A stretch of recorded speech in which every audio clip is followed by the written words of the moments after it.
Selanjutnya yang ditunggu-tunggu Ali Zainal Abidin bin Abdullah Al-Kaf. Kepada kami persilakan, sallu ala Nabi Muhammad.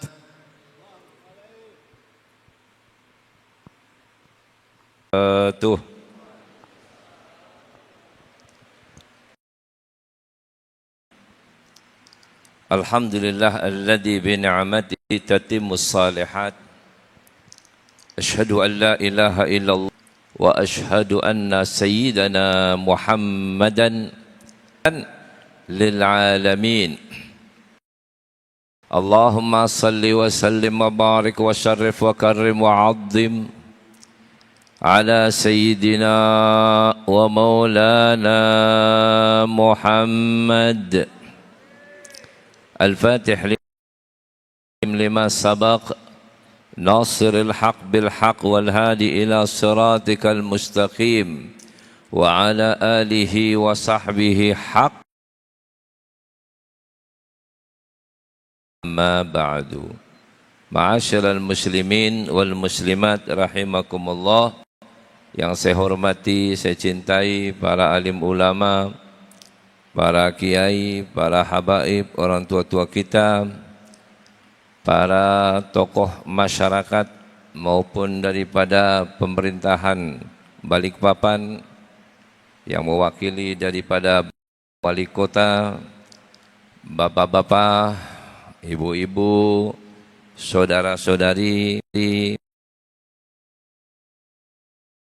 tanpa mengurangi hormat, cinta, ta'zim saya kepada mereka semuanya. Alhamdulillah, pada hari ini kita dikumpulkan di tempat yang paling mulia, yang mana Rasulullah SAW mengatakan khairul biqa' masajiduha. Para pejuang-pejuang kita yang telah mendahului kita, kita doakan mereka semuanya agar mereka mendapatkan pahala yang sebesar-besarnya di sisi Allah dan mereka diampuni dari segala dosa-dosanya sehingga dijadikan kuburannya rawdatun min riyadil jannah, dijadikan kebun dari kebun surga Allah, agar mereka girang, gembira dengan doa-doa maupun bacaan-bacaan yang kita hadiahkan kepada mereka-mereka semuanya.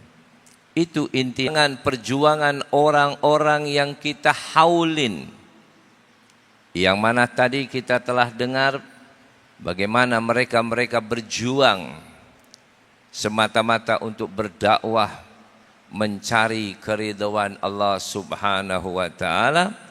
Maksud dari tujuan yang mereka dapati, yang mereka lakukan semata-mata mencari ridhonya Allah Subhanahu wa ta'ala.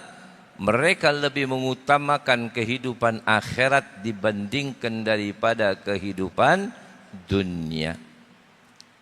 Tadi telah kita lihat, dengar bagaimana manaqib yang kita haulin pada hari ini. Salah satu daripada kebaikan mereka adalah keberadaan masjid ini pula. Coba bayangin, andai kata sekarang ini orang akan mewakafkan tanah di depan jalan samping balai kota, berapa itu Pak? Per meter sekarang berapa tuh? Di sini ya, depan sini ya. Kita kalau umpama 5 juta saja sudah berapa? Berapa tanah yang sudah ya. Tapi mereka ikhlas. Mereka tahu bagaimana mereka telah meninggal dunia, tapi apa yang mereka lakukan itu sebagai amal jariah, pahalanya terus mengalir ila yaumiddin, sampai datangnya hari kiamat. Inilah mereka-mereka yang mengutamakan akhirat dibandingkan dunia, di mana Allah mengatakan walal akhiratu khairun laka al ula. Kehidupan akhirat itu jauh dibandingkan kehidupan dunia. Orang yang mementingkan akhirat maka matinya mereka pun akan, karena ia akan melihat bagaimana balasan yang Allah berikan kepada mereka. Tapi orang-orang yang mementingkan dunianya meninggalkan akhirat, maka ia akan matinya dalam kesengsaraan dan dia akan menyesali untuk selama-lamanya. Ini daripada manakib sejarah yang kita pelajari, orang-orang yang kita haulin. Begitu juga dakwah-dakwahnya mereka. Mereka siang malam terus mengajak umat ke jalan yang benar, ke jalan yang baik, untuk lebih menginginkan kehidupan dunia. Mengapa dunia ini kok tidak perlu kita perhatikan berlebih-lebihan, walaupun kita tetap memperhatikannya? Dunia ini adalah, lihat berapa banyak orang yang sudah melewati. Dulu jadi gubernur, sekarang udah nggak jadi gubernur, terus jadi apaan tuh? Dulu jadi pejabat, sekarang nggak jadi pejabat, terus jadi apaan tuh? Dulu jadi presiden, sekarang kagak jadi presiden, terus jadi apaan tuh? Dulu jadi orang kaya, sekarang nggak jadi orang kaya, terus justru malah kebanyakan mereka, kalau Allah berikan hidayah taufiknya, mereka banyak yang bertobat kepada Allah. Mereka ingin merubah nasib mereka, ingin menghabisi akhir hayat mereka untuk kebaikan-kebaikan. Tapi orang ulama-ulama yang memperjuangkan, sudah belajar, mereka mondok. Setelah selesai mondok, mereka mengajar. Setelah mengajar, mereka berdakwah. Setelah berdakwah, mereka membuat pesantren. Habis itu mencetak generasi-generasi yang akan datang. Dikeluarkan anak-anak santri jadi ulama, menjadi da'i, menjadi ustadz. Mereka bangun lagi pesantren dan seterusnya dan seterusnya. Inilah yang dicatat ulama kita. Maka Nabi SAW pernah mengatakan, idza mata,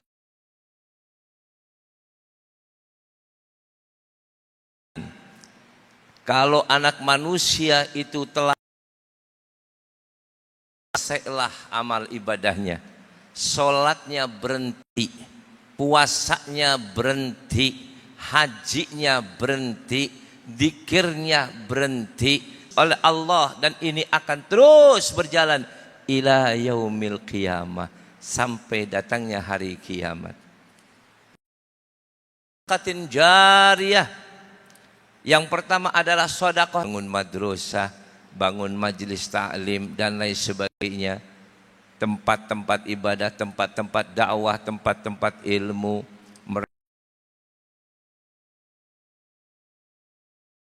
Bangunan-bangunannya, apa yang mereka lakukan itu merupakan sedekah jariyah. Sedekah jariyah terus akan mengalir sampai hari kiamat. Terus pahalanya akan dicatat. Beliau sudah tidak ada di sini, sudah tidak ada urusan dengan masjid. Siapapun yang sholat di dalam masjid ini, siapapun yang i'tikaf duduk saja di masjid, beliau pun mendapatkan pahalanya. Apapun yang terjadi dalam kebaikan di masjid ini, beliau terus mengalir pahala dan pahala dan pahala. Sedangkan ulama-ulama kita terlebih dahulu mereka berdakwah untuk ilmu agama, dan mereka juga berus. Saya ke Kairo, ke Mesir, yang mantunya Habib Ali Jufri juga berangkat juga ke Mesir. Ya. Habib Ali Jufri juga berangkat juga ke Mesir. Ya. Menjadi macam-macam. Ada juga yang berangkat lagi dari situ ke Abuya Maliki, alumni beliau juga terima, dan kita pun ajarkan kembali, dan kemudian diajarkan ke yang lainnya, dan terus menerus. Ini itu namanya ilmin yuntafa'uh bih. Itulah ilmu yang bermanfaat, yang mengalir dari guru ke murid, ke murid, ke murid, ke murid, dan terus menerus ila yaumil qiyamah. Kemudian yang ketiga, waladin salih yad'ulah, yang mempunyai anak-anak yang soleh yang mendoakan orang tuanya. Karena nggak gampang punya anak soleh. Kalau anak nggak dididik menjadi anak soleh, bagaimana bisa menjadi anak soleh? Tidak semua anak bisa mendoakan orang tuanya, bahkan belum tentu mengerti bagaimana berdoa untuk orang tuanya, bagaimana berbuat kebaikan untuk orang tuanya. Nah, inilah 3 perkara tua kita. Dengan ilmunya mereka berdakwah, dijadikan sebagai anak-anak, dijadikan daripada anak-anak yang soleh dan solehah. Apa itu? Nah, bingung ya? Ya udah, di antara ibu-ibu yang mati duluan siapa? Nggak ada. Saya nggak ada. Tidak ada satupun orang mengatakan saya mungkin duluan dibanding yang lain. Tapi kalau bilang, coba bapak-bapak, ibu semua yang di depan juga termasuk kita yang tua-tua ini, ya siapa yang nggak mau bilang, wah ini saya nih yang mati duluan? Nggak mau, Pak. Mesti jawabannya, enakan ono aja dah, mau mudah, biar mudah-mudah, belum tentu lu panjang umur, lu yang mati duluan ada. Itu manusia, Pak, paling takut sama mati, Pak. Maka dari itu Allah mengatakan dalam Al-Quran, hatta ya'tiyakal yakin, kematian itu akan datang kepada anda dengan ilmu pasti. Tidak ada satu manusia yang bisa mendustakan kematian. Enggak ada. Enggak ada manusia yang bisa mengatakan, oh kalau saya kagak bakal mati, itu enggak ada. Tapi orang enggak mau ditunjuk dirinya. Kalau ditanya sama Pak Wali, tapi cepat mati, itulah manusia. Makanya kematian dirahasiakan oleh Allah Subhanahu wa ta'ala, dirahasiakan sampai Allah mengatakan, wa ma tadri nafsum madza taksibu gadan wa ma tadri nafsum bi ayyi ardin tamut. Kata Allah Subhanahu wa ta'ala, tidak ada satupun di antara kita yang mengetahui apa yang akan terjadi esok hari.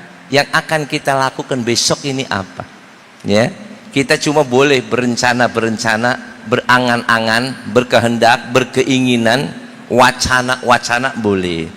Tapi untuk memastikan kita nggak tahu, Pak. Ya, kita nggak tahu. Kan ada tuh calon apa, gubernur apa calon wali kota waktu itu ya, masih pilkada gitu ya. Tahu-tahu kapalnya Kalimantan kan di situ, yang kebakar ya. Daerah mana itu? Nggak usah daerah Kalimantan tuh kok. Iya, terus kebakar meninggal. Calonnya bukan calon jadi gubernur, apa jadi apa dia? Bupati. Ya, bukan jadi bupati malah jadi mati. Ya, malah mati duluan. Pilkadanya belum, sudah keburu mati. Ya. Dan itu banyak terjadi, Pak. Nah, ini kematian itu dirahasiakan oleh Allah. Nasib pun kita dirahasiakan. Besok apa yang akan terjadi kita nggak tahu sama sekali. Kadang-kadang kita baik-baik seperti ini, suami istri damai, bahagia, pulang ketemu dengan senang di rumah, gitu ya. Baik-baik, rasanya kita akan hidup sehidup semati lah. Kalau perlu sampai ketemu lagi kita nanti di hari akhirat, Ibu ya. Masalah sedikit aja langsung buyar, ya. Tahu-tahu cerai, ya. Bubar rumah tangganya. Kok bisa seperti ini? Kan nggak pernah kepikir itu, nggak pernah terlintas sama sekali. Nah, itulah Allah mengatakan, wa ma tadri nafsun madza taksibu ghadan. Apa yang kau akan lakukan kau nggak tahu. Yang keduanya, wa ma tadri nafsum bi ayyi ardin tamut. Kalian tidak tahu di mana letak bumi, di situ Anda mati. Coba ibu kalau dikasih tahu, ibu lagi sakit bu, iya. Kata yang lain bilang, bu ke rumah sakit aja, ya, ke rumah sakit. Di situ nanti ada dokter-dokter bagus, ada perawatan, pengobatan segala macam. Udah berangkat ke rumah sakit. Terus ada orang soleh bilang gini, di rumah sakit kau mati. Ada orang soleh bilang apa? Kau matinya di rumah sakit gitu. Kira-kira mau berobat nggak ke rumah sakit? Bu, ibu kalau sakit mau dibawa ke rumah sakit biar diobatin. Di sana banyak dokternya, obatnya, perawatannya bagus semua. Begitu mau dibawa ketemu satu orang, dibilang, Bu, sampean pasti mati di rumah sakit. Kira-kira mau lanjut nggak ke rumah sakit itu? Hah? Balik lagi nggak, Bu? Balik, Pak. Biar kita mau diobatin, biar dokternya istimewa, rumah sakit paling bagus. Kalau dibilang saya mati di rumah sakit, lebih bagus pulang. Ngapain masuk rumah sakit? Toh saya bakalan mati. Makanya Allah mengatakan kalian itu tidak tahu di mana kalian akan mati, di bumi mana, di tanah mana, lokasi mana, nggak tahu. Untuk apa? Kenapa tidak tahu? Supaya kalian melangkah dengan aman nyaman. Sudah Anda berjalan dari sini mau pulang, Anda kan nggak tahu kan matinya. Tahu-tahu di tengah jalan ketabrak mati, bisa nggak itu? Tahu-tahu kena musibah, bisa nggak itu? Dan lain sebagainya. Itu dirahasiakan sama Allah. Sebab kalau Anda diberitahu, mungkin Pak, sampai nggak jalan maju Pak, jalannya mundur semua itu. Kenapa? Kalau maju ntar mati gue. Lebih bagus nggak pakai maju lagi, tapi dirahasiakan. Supaya apa? Supaya Anda pede berjalan ke depan seakan-akan menuju kebahagiaan, menuju panjang umur. Nggak tahu-taunya di situ titik kematiannya. Ya, dirahasiakan oleh Allah Subhanahu wa taala. Nah, disinilah Nabi mengatakan, "Ish ma syi'ta." Hidup semau-mau kamu, sepanjang-panjang umur kamu, cepat ataupun lambat, sehat maupun sakit, kaya maupun miskin, pejabat maupun tidak, apapun status Anda, pasti Anda akan mati. Sedangkan kematian, kata Allah, walal akhiratu khairul laka minal ula. Kehidupan akhirat, kata Allah, sesungguhnya itu jauh lebih bagus daripada kehidupan dunia. Apa sih kehidupan dunia? Bu, ibu pakai baju itu yang dipakai, kan udah dipilih-pilih di rumah kan? Sebelum berangkat udah pilih-pilih nggak, Bu? Mungkin itu paling bagus ya. Paling keren tuh baju ibu yang sekarang dipakai.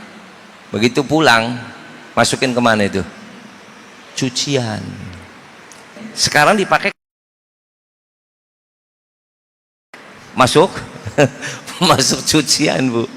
Udah menjadi barang yang kotor. Itulah dunia kita. Dunia ini cuma 3. Apa yang ibu makan, minum, halo, itu dunia ibu. Apa yang ibu pakai, mobil, rumah, pakaian, itu dunia kita. Yang ketiganya, apa yang Anda miliki untuk akhirat Anda, itu adalah dunia kita. Yang kita makan minum nikmat. Ya maaf aja, semalam saya diajak makan, ya, nasi mandi, pakainya daging, nikmat, ya, di restoran apa namanya itu? Restorannya namanya Ladid. Orang sini ngomongnya Laziz. Ini kan ngalor ngidul ini. Orang Ladid dibacanya Laziz, Pak. Saya kira Laziz itu lembaga badan zakat, amil gitu. Ya kita makan di Laziz aja katanya. Lah kalau makan di Laziz, saya bilang kalau di Jakarta Laziz itu ya tempat bahan apa? Zakat amil tuh. Mungkin di ya Pemda kan ada tuh ya. Baziz, Laziz ya. Saya bingung bener-bener. Makan di Laziz, restoran apa Laziz? Kantor, saya bilang. Bukan, restoran. Namanya Laziz. Namanya Laziz, aneh. Begitu saya sampai di sana, saya lihat pakai bahasa Arab Ladid. Orang Ladid dibacanya Ladid itu artinya enak. Lah kalau Laziz ya beda lagi gitu. Ya tapi nggak tahu lah, orang sini mungkin begitu bahasanya ya. Ladid dibacanya Laziz ya. Nah, begitu lihat makannya, ajib banget, enak. Ini nasi mandi, ini daging itu. Dilihatnya aja cakep, Bu, Pak. dimakannya ajib nikmat. Jelas? Saya kebayang-bayang itu waktu mau tidur, enak bener tuh makan itu ya. Siapa tahu besok pagi makan gitu lagi gitu. Tapi maaf, pagi-pagi mules itu. Yang gue makan semalam keluar lagi, Pak, dari bawah perut saya, Pak. Warnanya udah beda. Bukan daging lagi yang keluar, jadinya apa tuh? Enggak harum, Pak, bau, Pak. Kan paginya jadi apa itu? Kotoran. Coba bayangin, itu dunia yang kita ini. Yang kita minum, yang kita makan jadi kotoran. Itu dunia kita, enggak lebih enggak kurang. Ya, baju menjadi rusak, menjadi kotor, makanan menjadi kotoran, masuk dari atas cakep-cakep ya, mahal-mahal, keluarnya ada yang mau minta enggak? Ada yang mau? Yang keluar dari bawah? Enggak ada yang mau, Pak. Waktu dari masuk dari mulut enak nggak tuh? Semua orang kepengen kan? Begitu keluarnya ada yang mau? Kita aja sendiri nggak mau, Pak. Kita sendiri aja ngelihat udah jorok gitu. Tuh liatin, itu dunia kita. Ya, apa yang kita makan, apa yang kita minum, apa yang kita pakai, itu adalah dunia kita. Enggak lebih dan enggak kurang. Tinggal apa yang kita keluarkan untuk sedekah atau tidak. Kalau dipakai untuk amal jariah, itu menjadi kekal untuk selama-lamanya. Untuk selama-lamanya. Nah, disinilah manusia itu lebih mengutamakan untuk kepentingan akhirat. Walal akhiratu khairul laka minal ula, sampai Allah menyatakan araditum bil hayati dunya minal akhirah. Sampai Allah bertanya kepada Anda, kamu mau bener nih, kamu mau pilih hidup dunia saja, nggak usah pakai ambil akhiratnya? Araditum bil hayati dunya illa qalil. Kata Allah Subhanahu wa taala, kehidupan nikmat dunia, Bu, cuma sedikit, nggak ada yang nikmat ya. Kita makan juga bakal keluarnya kotor, kita hilang lenyap, kecuali yang kita gunakan untuk akhirat. Yang kita amalkan untuk akhirat itu yang akan lama-lamanya. Nah, disinilah makanya Rasulullah Sallallahu Alaihi Wasallam juga ya mengatakan tidak jauh dengan apa di dalam ayat tersebut. Kata Nabi bilang apa? Beliau mengatakan ajaban lakum, kata, ajaban lakum ta'maluna lid-dunyakum wa antum turzaquna fiha. Kata Nabi, heran aku sama ente, kata, heran sama kalian semua. Kalian itu bekerja mati-matian untuk dunia kamu, sedangkan kamu dijamin rezekinya. Kita semua rezekinya udah dijamin. Kalau saya nggak kerja mau makan apa? Mudah-mudahan lo nggak bisa kerja. Ya kalau perlu stroke, nggak bisa ngapa-ngapain dah. Kira-kira makan nggak, Pak? Makan. Minum nggak? Minum. Emang kalau orang nggak punya, siapa bilang? Ya. Katanya kalau saya nggak kerja mau makan apa? Ya udah coba aja. Mudah-mudahan nggak bisa kerja. Nanti liatin. Kira-kira masih makan? Makan nggak? Makan. Minum nggak? Minum. Masih tidur di rumah nggak? Masih. Lah terus apa yang dikatakan? Semua apapun kita rezekinya sudah dijamin sama Allah. Wa ma min dabatin fil ardi illa 'ala Allahi rizquha. Apapun yang melata di atas muka bumi, rezekinya itu dijamin sama Allah. Malah kadang-kadang kita ini lebih enakan lagi sehat, malah kita yang keluar masuk harus cari rezeki ya, harus cari rezeki. Maka Nabi mengatakan ajaban lakum ta'maluna lidunyakum wa antum turzaquna fiha. Heran sama kamu, kata Nabi, kamu telah dijamin rezekinya, tapi kamu siang malam bontang-banting semata-mata untuk mencari rezeki, sedangkan rezeki kamu sudah dijamin. Tapi kan dengan rezeki kita kan bisa bertambah, oh tidak Pak, rezeki nggak nambah, nggak kurang. Siapa bilang rezeki itu bertambah dan berkurang? Semua sudah ditentukan, ya. Sampai Allah pernah mengatakan dalam hadis qudsinya, "Lau istama'an nasu ala an yanfa'uka bi syai'in lam yanfa'uka illa bi syai'in qad kataballahu laka, wala in istama'at ala an yadurruka bi syai'in lam yadurruka illa bi syai'in qad kataballahu 'alaik, rufi'atil aqlam suhuf." Dalam hadis qudsi Allah mengatakan bahwasanya membantu kita, kalian pena yang untuk menulis daripada takdir kita semuanya telah diangkat oleh Allah. Wajuffatis suhuf, buku yang dipakai buat menulis nasib kita sudah mengering, nggak ada perubahan, nggak ada apa-apa Pak. No, ya. Ini yang disebut dengan nama godok mubrom. Godok mubrom. Nah nanti ada lagi namanya godok mu'allak, itu lain lagi. Seperti waktu kita nisfu Sya'ban, waktu nisfu Sya'ban itu yang kita minta itu adalah godoknya yang godok mu'allak, bukan yang mubrom. Kalau yang mubrom nggak bakalan bisa diganti, nggak bisa dirubah, ya. Makanya kan kalimat-kalimat itu ada maaf menurut sebagai ulama termasuk Abu Ya Al-Maliki mengatakan bahwasanya kalimat fi ummil kitabi in kunta katabtani syaqiyan au fi ummil kitab, kalimat fi ummil kitab dihapus, jangan dibaca itu. Kenapa? Kalau brom gak bakalan bisa dirubah, tapi baca aja kalau kunta katabtani gitu aja, katabtani ya syaqiyan ini udah, jangan dibaca ummil kitabnya. Karena kalau ummil kitab itu namanya mubrom, itu sudah nggak bakalan bisa dirubah. Tapi kan kita di dalam cetakan-cetakan kebanyakan ada kan fi ummil kitabi, ya. Nanti ada satu lagi fi ummil kitabi, ya.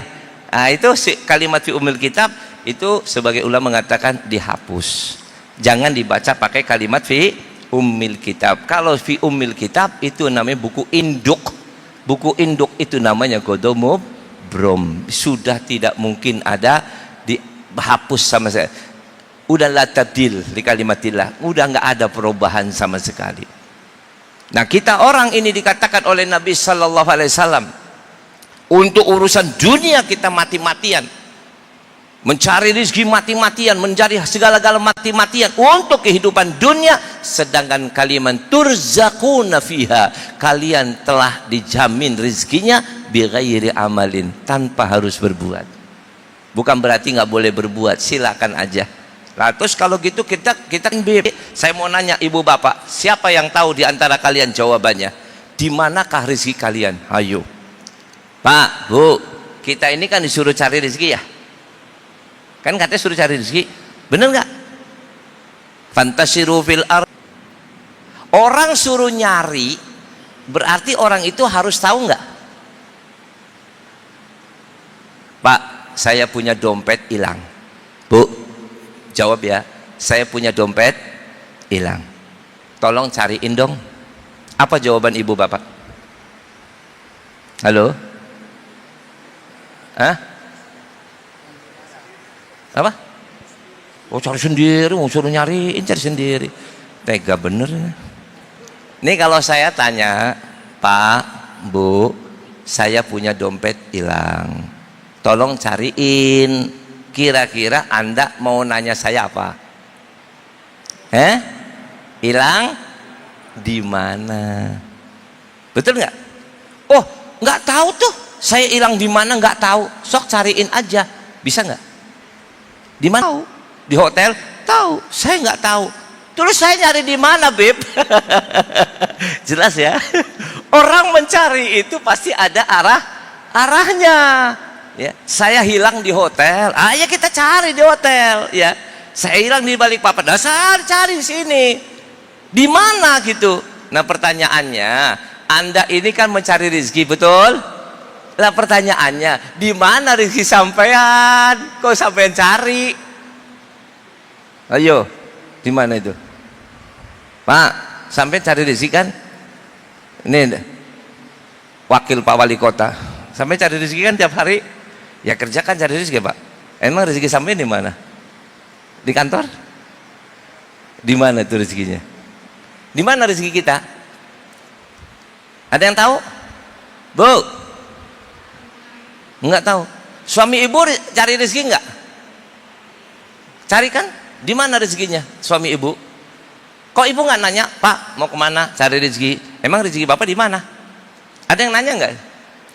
Harus kan nanya dulu, di mana ya? Jawabannya orang nggak pada tahu. Tahu di mana rezeki kita? Tahu? Jawabannya Allah yang tahu. Dari mana? Allah mengatakan kepada kita, wa fis samai rizqukum wa ma tu'adun. Sadar nggak kita? Rezeki kita di sana. Di mana rezeki kita kata Allah? Woi, rezeki kita kata Allah di mana? Wa fis samai rizqukum wa ma tu'adun. Rezeki kalian itu ada di mana? Di langit. Tapi sampai nyarinya kemana tuh? Ke pasar, norang itu. Rezekinya di langit, larinya ke kantor. Rezeki kita di langit, larinya ke jalanan. Lah terus kalau rezeki kita di langit gimana? Janji-janji yang akan Allah berikan kepada kita di mana berada itu semua? Di langit. Yang ngomong Gusti Allah, wa fis samai rizqukum wa ma tu'adun. Rezeki kita semuanya ada di langit. Anda disuruh mencari rezeki, rezekinya di langit. Sampai suruh terbang gitu ke langit, sampai suruh naik ke langit, bisa nggak? Nggak bisa. Lantas bagaimana kita meraih rezeki kita? Jawabannya apa? Ya Allah, kalau rezeki saya ada di langit, turunkanlah rezeki itu. Kalau rezeki saya jauh, maka dekatkanlah rezeki itu. Kalau rezeki saya ada di dalam bumi, keluarkanlah darinya. Kalau rezeki saya haram, maka jadikanlah rezeki yang halal. Kan begitu kita mintanya. Berarti kalau kita mencari rezeki sebetulnya kemana, Pak? Ke langit? Ke pasar? Bukan, ke langit nggak bisa. Jawabannya kepada Allah. Ya, pagi-pagi kita belum berangkat, belum apa, minta sama Allah. Kita deketin Allah. Kita minta sama Allah. Minta ya Allah, ya Allah, ya Allah. Minta rezeki, minta rezeki, minta rezeki. Nanti setelah kita minta, nanti kita jalan. Ikhtiar kita berjalan. Nanti disitulah Allah akan berikan kepada kita. Makanya kadang-kadang kita merasa susah payah cari rezeki. Udah tahu kagak tahu di mana tempatnya. Kemudian dia mencari bontang-banting. Kemudian dia itu tidak mau minta sama Allah, nggak mau apa yang terjadi? Capek doang, ya. Kita cari dari pagi sampai malam dapat cuma segini doang. Udah capek-capek, letih lesu, pulang sampai rumah bukannya disayang, malah dibentak sama bini. Dasar laki-laki gembel, nyari cuma duit cuma dapat 50.000 doang. Emang kita mau makan pakai apa? Cukup buat berapa lama itu 50.000? Bingung. Dijawab sama suaminya, buat setahun. Loh 50.000 buat setahun, di gimana caranya? Kata suaminya, besok gue beliin kalender. Ya, dibelikan apa? Kalender buat setahun. Kalender, kalau kalender bener, dibeli satu buat setahun gitu. Ya, lah itu Bu Pak. Jadi kita ini suruh deketin Allah. Maka Anda dijamin rezeki tapi Anda mati-matian mencari rezeki. Wala ta'maluna li akhiratukum wa antum la turzaquna fiha illa bil amali. Kata Nabi, kalian itu tidak berbuat apa-apa untuk kepentingan akhirat kalian. Sesungguhnya kehidupan akhirat kalian tidak akan mendapatkan apa-apa kecuali hasil jerih payah apa yang Anda lakukan. Kita nanti di akhirat, Bu, kira-kira Ibu bingung nggak Bu? Kalau Ibu masuk surga Surganya kayak padang golep, Bu. Istananya kagak ada, yang ada cuma bedeng doang, ya. Pohon-pohon kagak ada, yang ada lubang kecil, ya. Dari sini ke sono jaraknya ribuan meter, jauh, luas, tapi kosong. Kenapa? Nggak punya amalan. Masuk surga sih masuk, tapi dia nanya, ya Allah, istana saya mana? Lu istananya ada, bedeng, bukan istana tapi bedeng. Kenapa ya Allah, mana? Emang kau ngamalin apa? Mana amalan yang buat kamu lakukan? Tapi katanya di surga banyak pohon-pohonnya ya Allah, tapi di sini kok pohonnya kagak ada, kayak padang golep. Ini pohon pada kemana ya Allah? Jawabannya, apa yang Anda sudah lakukan untuk menanam? Ente pernah nanam pohon di dalam surga? Ya kagak ya Allah. Ya sudah, kosong. Makanya Nabi Muhammad waktu Isra Mi'raj ketemu Nabi siapa itu? Ibrahim. Apa kata Nabi Ibrahim? Hai Nabi Muhammad, sampaikan salamku buat umatmu. Ketahuilah, ajarkanlah umatmu, surga itu luas sekali, tanamannya indah sekali, manfaatnya besar sekali, tapi perlu ditanam katanya. Bagaimana caranya? Suruh baca. Siapa orang yang membaca subhanallah, alhamdulillah, wa la ilaha illallah, wallahu akbar, satu kali Anda membaca, Allah akan tanamkan di surga Anda satu pohon. Coba bayangin, satu pohon yang indah. Nah kalau kita selama ini cuma membacanya hanya 10 kali, ya berarti pohonnya itu ada berapa? Ada 10 pohon doang, ya. Itu diajarkan, bukan tidak, itu amalannya. Nah maka dari itu mari kita pentingkan kehidupan akhirat kita dibandingkan kehidupan ya, dunia itu sementara, Bu, nggak ada yang lama. Bahkan Nabi mengatakan, wa ahbib man ahbabta fa innaka mufariquhu, cintailah apa yang kau cintai, pasti kau akan berpisah. Pasti akan berpisah, Bu. Ibu cinta sama suami, cinta banget, cinta banget. Aku nggak bisa hidup tanpa kau. Begitu mati mau dikubur bareng, agak ya. Seminggu nangis, sebulan duka cita, 2 bulan, 3 bulan, 6 bulan. Begitu 7 bulan teman ibu datang, udahlah lupain yang lalu, pikirkan yang akan datang. Suruh dilupain Pak, suaminya suruh dilupain. 9 bulan datang orang lain, neng mau nggak lo jadi bini gue? Yang keberapa Pak? Ke-7, bukan ke-4, nggak tanggung ya. Coba bayangin Bu, ibunya nggak mau, enak banget ke-7, kalau mau ke-1. Apa katanya? Orang barang second kok 1 katanya. Kagak mau ke-3. Tawar menawar. Orang mau cari bini pakai tawar menawar. Tuh Pak, ya. Bu, terlupakan. Jadi bapak-bapak jangan berpikir bahwa istri-istri bapak itu akan setia selama-lamanya. Jarang Pak, kecuali kalau bini sampean udah kadaluarsa. Kalau bini sampean itu udah bengek, ya, udah sakit-sakitan, udah tua, kagak punya apa-apa, nggak laku gitu, insya Allah sehidup sama mati. Lah kalau punya bini masih gelis, ayo, masih muda, apalagi kaya lagi, dapat warisan dari suaminya, mobil ada, rumah ada, kira-kira kagak ada yang mau deketin? Ya ada Pak, Satpol PP aja mau kok deketin, mana mungkin. Ujung-ujungnya apa? Ya udahlah, yang sudah ya sudah, lupakan yang lalu, ingat untuk yang akan datang. Nah itu istri, apalagi suami. Makanya suami-suami kadang-kadang tahlilan itu cuma 3 hari, yang ke-7 harinya itu akad nikah, ya. Menghemat biaya. Alasannya katanya siapa yang mengurusin anak? Tuh, siapa yang ngurusin rumah tangga? Tuh, emang enak saya hidup sendirian? Lo enak masuk kuburan, udah selesai. Nah, gue yang masih hidup, siapa yang masakin gue?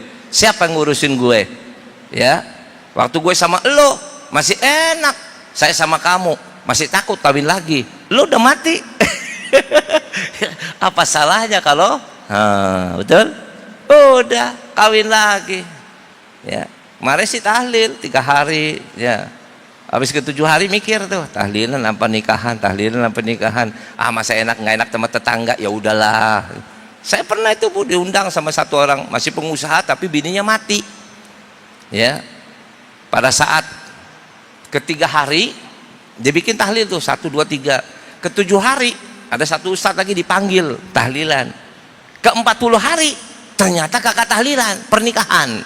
Saya tanya, Edit tahlil 40 hari kagak Bib, nggak jadi katanya. Kenapa? Bikinnya pernikahan lagi katanya. Kenapa alasannya? Ya daripada saya hidup susah sendirian, suami ditinggal istri 40 hari, apa nggak puyeng? Halo, puyeng nggak? Puyeng Pak. Ya, akhirnya apa? Nah, itulah. Makanya Nabi mengatakan apa? Ahabib man ahbabta fa innaka mufariquhu. Cintailah apa yang kau cintai, pasti kau akan berpisah. Mau cepat ataupun lambat, tinggal kita persiapkan diri kita untuk akhirat. Walal akhiratu khairul laka minal ula. Ya, persiapan diri kita. Paham gitu Pak ya? Sering nggak pada begitu Pak? Ya mungkin ya. Semua Pak, ya. Masuk ke rekening bini semua, jangan. Ya buat bini kasihlah 200 juta gitu ya. Nanti sisanya buat sedekah ya. Buat wakaf, buat apa, buat masjid, buat madrasah. Karena ini buat bahan nanti akhirat Pak. Tapi kalau kita kasih bini semua, ya, gelang bini sampai dari mulai ujung sini sampai ke gelangnya doang, ya. Terus dianya masuk penjara, apes nggak itu? Duitnya dia pakai bini semua, akhirnya kira-kira bininya jadi orang kaya nggak itu? Kaya, kira-kira masih banyak yang mau deketin nggak? Apa nggak nyesek sampean? Sampean yang nyari, sampean yang di penjara, sampean yang mati, yang nikmatin suami bini sampean yang lain, ya. Nyesel.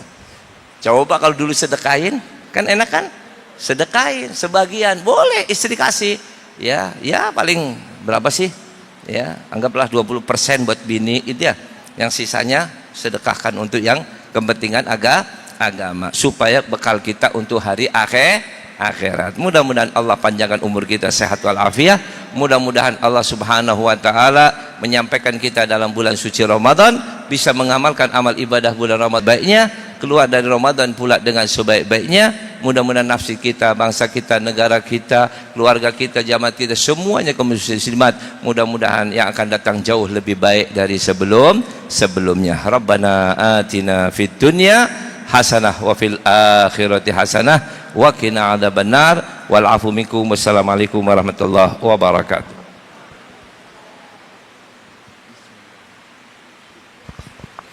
Masya Allah, barusan kita mendengar mau'idhah hasanah dari guru kita Bimanul Mahbub Al-Habib Ali Zainal Abidin bin Abdullah Al-Kaf. Mudah-mudahan beliau selalu diberikan kesehatan, keberkahan umurnya, diberikan kemanfaatan ilmunya buat kita semuanya, amin ya rabbal alamin. Dan juga kami hormati ahlan wa sahlan kepada Habib Agil Al-Gadri selaku Ketua Masjid Agung At-Taqwa yang telah hadir di tengah-tengah kita. Dan kita masuk ke ceramah yang kedua yang kita tunggu-tunggu juga dari guru kita Kiai Haji Ustadz Muhammadun. Kepada beliau kami persilakan sallu ala Nabi Muhammad. Azkuru salatu ala Nabi.